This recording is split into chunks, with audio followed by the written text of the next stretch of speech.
Meyxanada həmişə mən öz hesabıma vaxt getmişəm. Özgə atın belinə qoymamışam ya hər boş yerə. Bülbülə pərviz kimisini sıxıb şair olmuşam. Dağlı sözlərimdə olmayıbdı kəsər boş yerə. Sözümdə yoxdur kəsər anlayıb nə höngürürsən. Mən bilmirəm kimsən, bax seni tür ömür sürürsən. Mikrofonu götürmüsən, ancaq boş-boş yürürsən. Sahibin ağzıvanı salıbdır müdəvər boş yerə. Axtardığı axtarı sancıyam, axtaran tapar. Özümdə axtarma sən insanı dəyər boş yerə. Oğrunu mən başa salıram, sən durursan ayağa. Onun küldüyünə əmir sən südənər boş yerə. Uşaqlıqdan görmüşəm ay biraz sənin sənəfi. Ya muzikallıdır, ya da həftə bedər boş yerə. Müzibəlliyi yox, istəsən dəyişimə az kinan sən. Mən verirəm öz rəqibinə valla nəfər boş yerə. Yarım saatdır deyirsən, amma təkrar edirsən. Torba tikirsən, bizə sən riya ilə yer boş yerə. Mən bilən hardasa təkrar eylən yaxşıdır. Durub ayağa tutduğumuza boş-boş belə sər boş yerə. Sözüm də yoxdur, pərviz qaqaşım, yüzdə qəpiklik. Verəm burada verib sənə əməl boş yerə. Bülbülə pərvizi bugün bu quvalı burada mələtdir. Bülbülə kəndində yayılmalıdır xəbər boş yerə. Mən dedikcə meyxananı bülbülə pərviz oldu.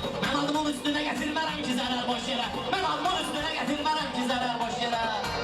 Dəyərsiz insanlara. Dəyərsiz insanlara verdikcə dəyər boş yerə. Dəyərli insanları gözünə baxmaram. Bu yaşadığım üzrə baxıb pərvizə baxmaram mən. Pərvizə reysim baxım ki mən belə hər boş yerə. Sən öz bizim son deməliyi bağlaya bilməyəcəksən. Gətirmişsən boğazına gör nə cür hər boş yerə. Demirəm ki ay azayıc işlərim də gətirmir. Mən buna vermişəm bugün səhər səhər boş yerə. Qələt eləyib qulquza bir dənə namə yazmışam. Avraqlı yazıqdır cavabını yetər boş yerə. 15 il var ki pərviz qadaş sənətdəyəm mən. Çəkməmişəm bu sənətdə qüssə kədər boş yerə. Söhbətinizin sözlərinizin bir dənə mənası yox. Eyləmişsiniz özünüzü necə dərbədər boş yerə. Demirəm bunun dalıydı sərbəsər boş yerə.